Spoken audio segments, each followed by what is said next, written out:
texting me back. Nobody does that anymore. When this happened, my first thought flashed. If anyone would be interested and troubled, you would.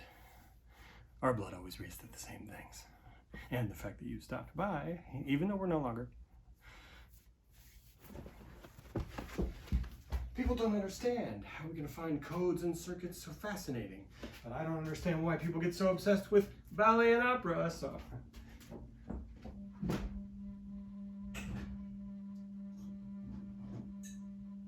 guess we all need activities to pour into moments that might go otherwise unfilled. Otherwise, how can we escape our brain's impulse to turn racing thoughts over and over one too many times? There's nothing like the beauty of a gleaming circuit board, is there? Tiny threads of gold, copper, and ceramic. So much potential, magic, opening up the next magnificent possibility.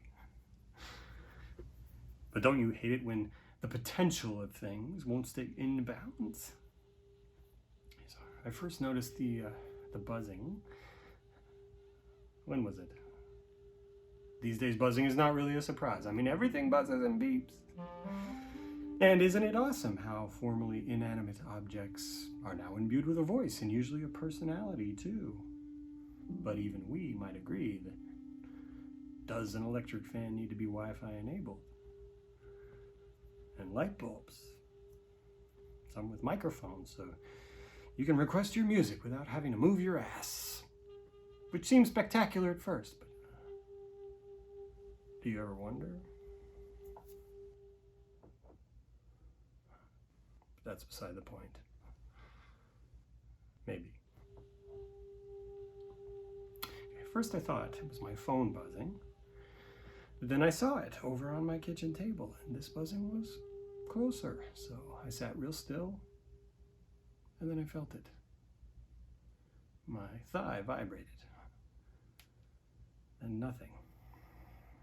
Now, we've all heard about these phantom rings, or ghost buzzes, whatever. Supposedly all in your head, a muscle memory habit your brain can't quit, but sometimes hard to believe, no? So when you sense the buzzing, you don't really want to admit that it's happening at all. Even all alone, I don't want to acknowledge it to myself that I believe. First it comes and goes too fast, like a text message or a news alert, fading as fast as the latest clickbait headline's relevance. But then, it's like someone's placing an urgent call directly to the meat of my thigh. Not a tweet or a knee-jerk if passionate post, but a serious intent to communicate, have an actual conversation maybe? My thighs were never my most popular feature, but now someone seems to be blowing them up with serious demand. Amber alert, flood warning level importance. The more I try to ignore it, the longer it rings. But I figure either way it's just going to keep vibrating because it's not like I'm going to answer it. Wonder why my voicemail doesn't pick up. Then it hits me. It's all my head, right? Turning a tactile hallucination over and over, one too many times. So just to quiet my brain, I rub my fingertips over the fabric of my jeans as if I don't want anyone, even myself, to see. Nothing. Then my fingertips vibrate. Shivers up my arm, and I swear I can feel the frequency in my heart. I look for my phone. It's dusk, that time in the home when you haven't flicked the lights on yet, except this one is on, with its Wi-Fi enabled mind of its own, along with its stunning personality and microphone to listen to me with. I see my phone's blue glow across the room. As I approach, I realize it vibrates in the same rhythm. Synchronous patterns.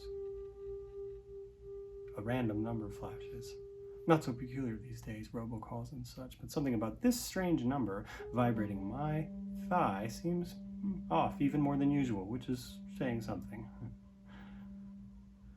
Normally, I wouldn't even consider picking up a strange call. This time I feel the urge, but I can feel my throat closing. I think I might not even be able to say hello. I grab my phone, manage to speak, but no one answers. Dead air. Start thinking about all those movies where the phone rings, and when the poor victim answers, they hear dead quiet as they breathe heavily into the phone. They've just told their killer they're home, vulnerable and afraid. But for some reason, I'm relieved when no one answers. I wouldn't be able to resist asking whoever, why is something in my body receiving this signal? I might have even tried talking to them here. See if my body's equally capable of emitting radio waves. The lack of an answer guarantees more direct calls to my body.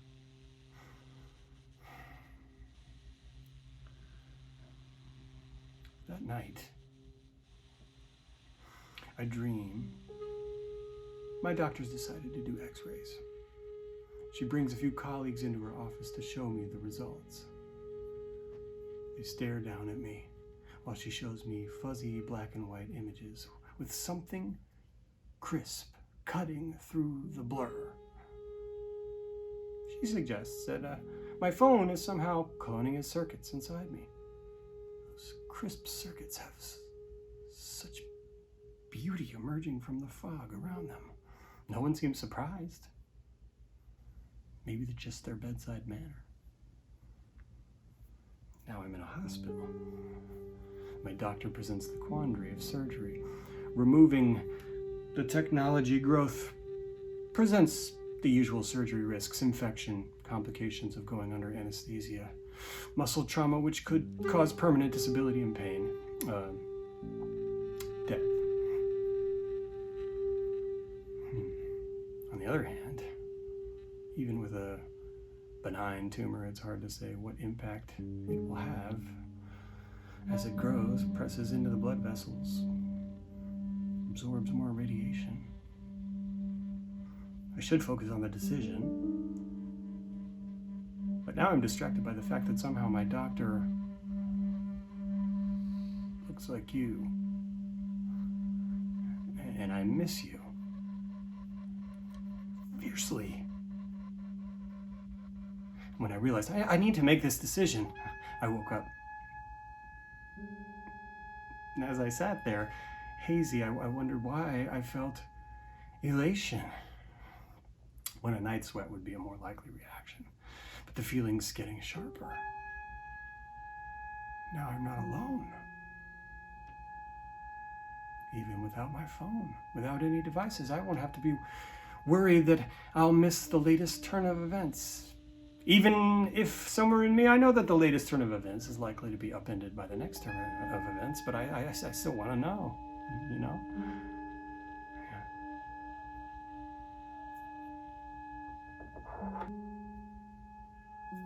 I'm permanently connected. And then you drove over here. I know, just friendly concern, but maybe we are permanently or at least vibrating about the same things. Synchronous patterns.